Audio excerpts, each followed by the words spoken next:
So, it's the night before the big day, the night before the surgery. The pre-op diet is finished. It was quite successful. I lost 8 kilos on it.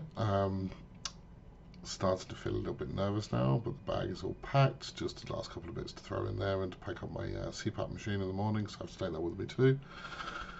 Fresh tray of medicines of each type in there, so they can see the brand, etc., etc. I've got my list of what I'm allowed to take in the morning and what I'm not allowed to take medical-wise. Obviously, some medicines won't be good for surgery, for blood thinning effects or whatever. I don't know. I'm no doctor. Um, Getting very nervous that my liver is not shrunk enough, but 8 kilos is hopefully a good sign that it has shrunk properly. 8 kilos is no small amount of weight. Obviously, in comparison to what I'm going to be losing, it's nothing. It's insignificant. Got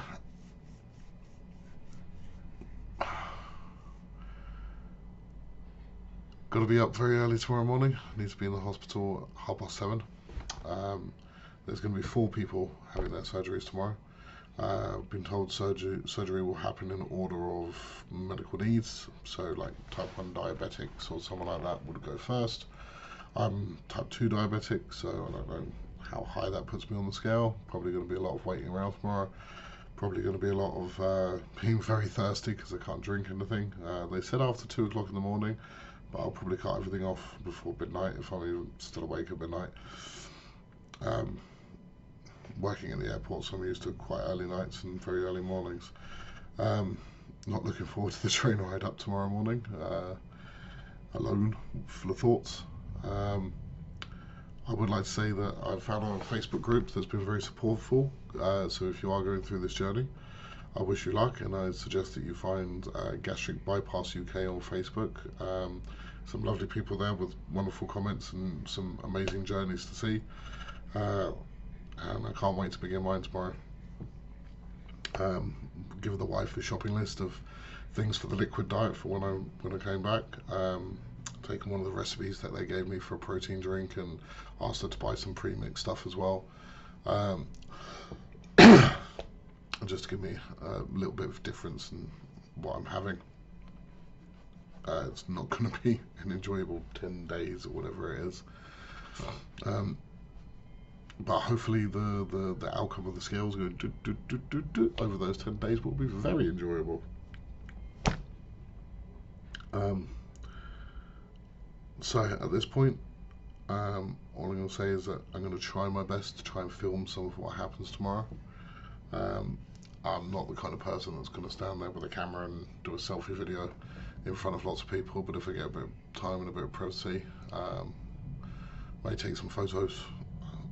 But I'm going to hope to try and document some of what happens tomorrow, both for myself and for the channel. So if you're here, you're probably either thinking about gastric bypass or starting your journey yourself. If you're thinking about it, good luck in making a decision.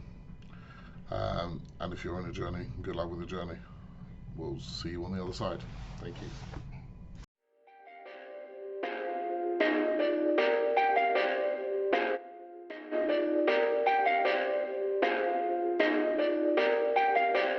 Perfect. Welcome everyone. Welcome back to another video. If you're watching this video, that means that I've had my op. I'm 3 days post-op now.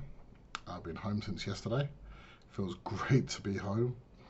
And this video here is to give you a kind of idea of what will actually happen on the day of your weight loss surgery and how you can expect to feel like exactly after. So this is what happens in my day. So I'm here. I'm way too early. Reception is closed.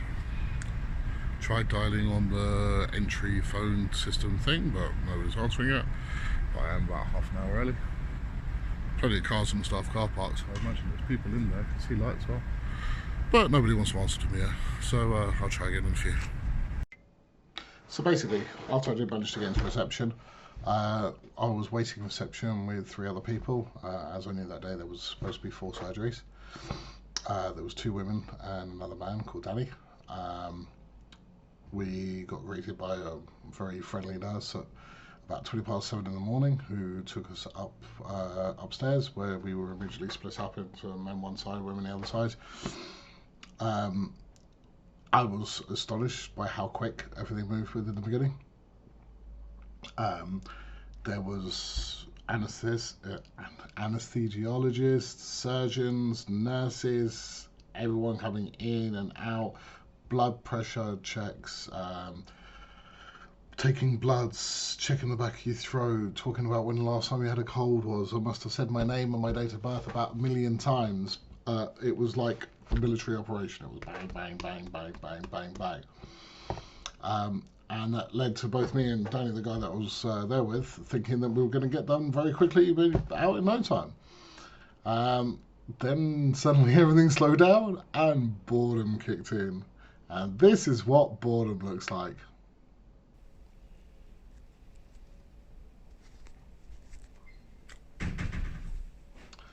Finally, about 20 past 12, something like that, I was told it was my time. I was told that the surgeons would be done in the order of who had the most wrong with them. So as a type 2 diabetic, and Danny wasn't a diabetic at all, I guess that pushed me ahead of him. I walked down to the anaesthetist room, where I was given a series of injections to make myself fall asleep. Of course, by this point, I'm in just a gown, no underwear, high pressure socks, and all those kind of things. And I remember that they started giving me the injection into the thing on the back of my wrist.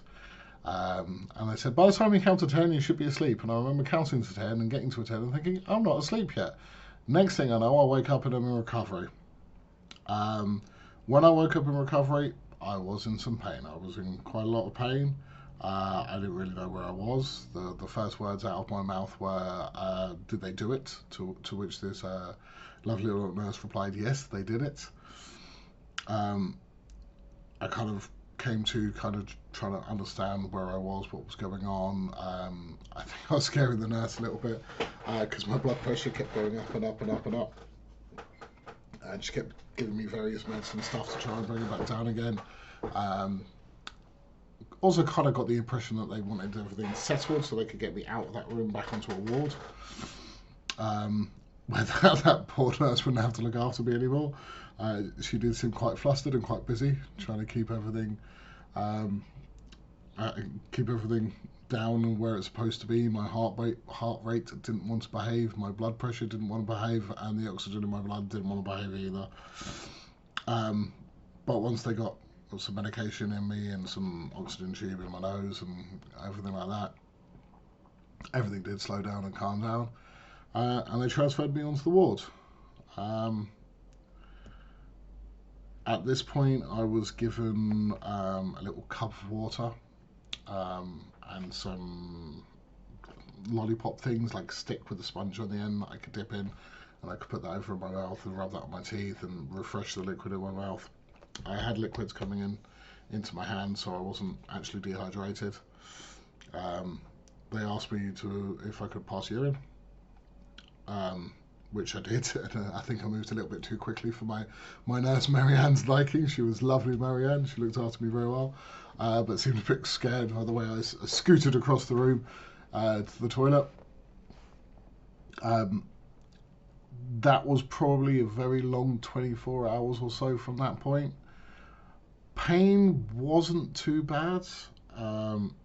Very uncomfortable feeling, very bloated feeling.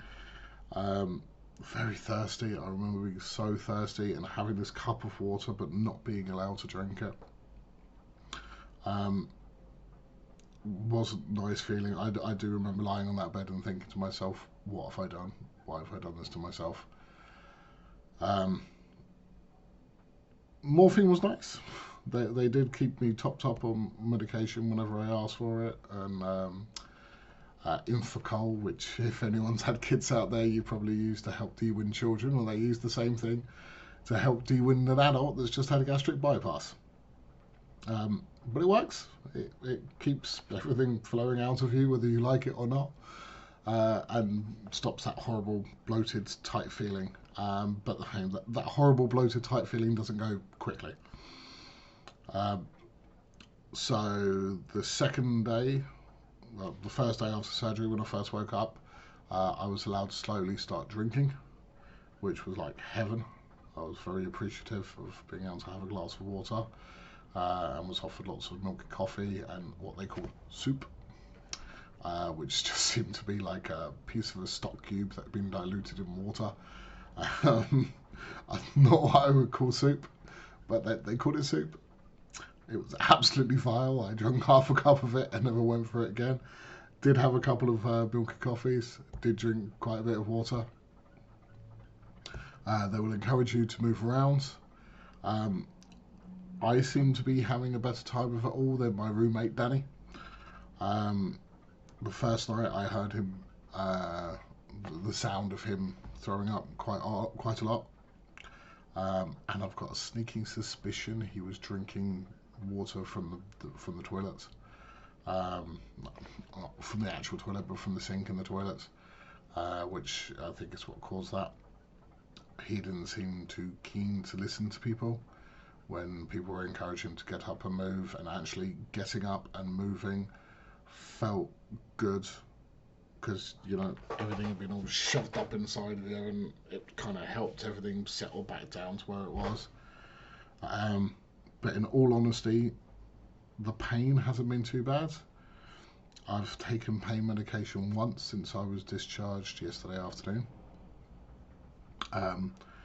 But that pain medication just tastes like rotten fish. It's a soluble codeine, and it's disgusting. It's absolutely foul. How anyone could think that's a good thing. I mean, they give you 2 boxes of the stuff. I've used 2 tablets from it. I'm not going back to it.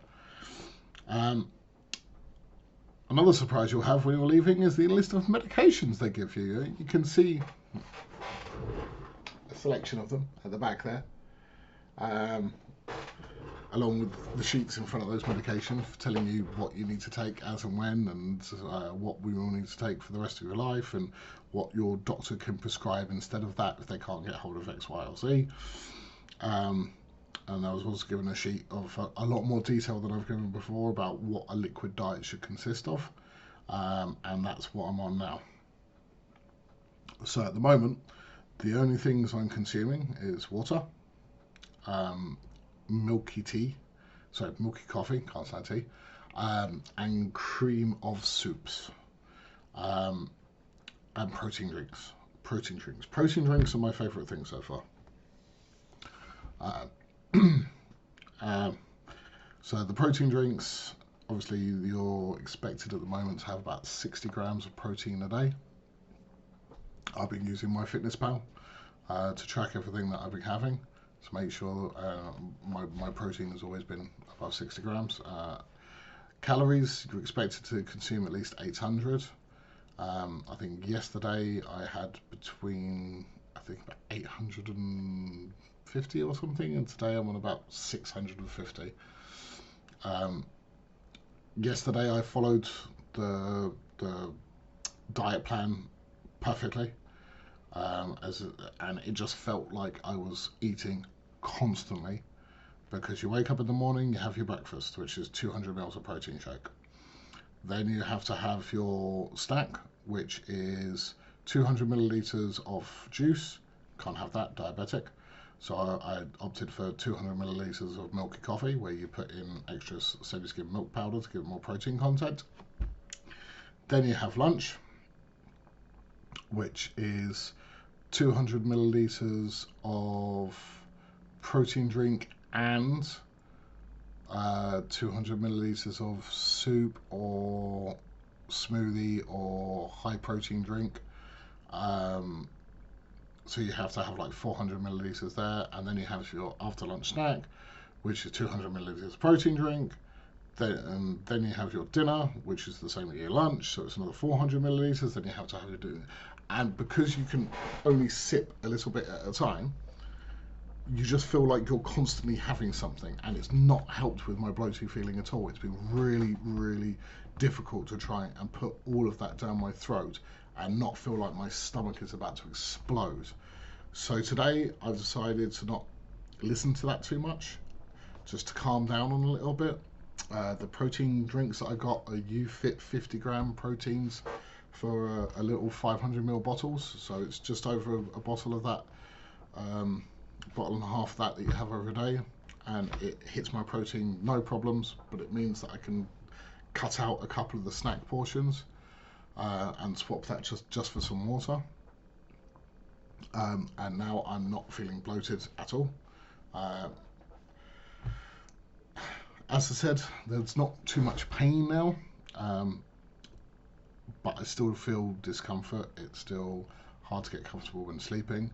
Luckily, because I have sleep apnea, I'm always kind of used to sleeping on my right hand side, because that's the side of the bed where I have my CPAP machine, and I have a full face mask, so when I'm lying on a pillow that sits properly. So I'm actually sleeping at home on the side that I'm used to sleeping on. Although in the night I do have to move sides occasionally, because if things move over too much, it goes a little bit crazy. So, do I regret starting this path? No, I don't. Since before my pre-op diet, I wasn't in the habit of weighing myself very often. On my pre-op day in hospital, I was 151.5 kilos, and now I'm 140.5 kilos. So I've lost 11 kilos between pre-op diet and 3 days of surgery, which is a phenomenal amount of weight. This t-shirt didn't fit me before. It was too short. My belly stuck out too much. It made the t-shirt lift up and expose my belly underneath, and I hate fat guys that walk around with the bottom of their belly showing everywhere, so I'd stopped wearing it, but now it fits fine. Happy days. So that's my current weight. I'm going to chuck a couple of photos on the screen now of what I look like. Apologies if you're of the squeamish nature. You can still see my scabs on there. You do get pins with a gastric bypass, or staples, or whatever you want to call them, clips, which I have to go and have removed next Tuesday, so that's 1 week, 1 day after my surgery, at the same place. I hope it's a painless experiment, but I'll make a video of it so you can see if I'm in tears and agony and crying, but I should be alright. So thank you very much for watching another one of my videos. I hope you continue with me on this journey, and I'll speak to you all soon. Bye.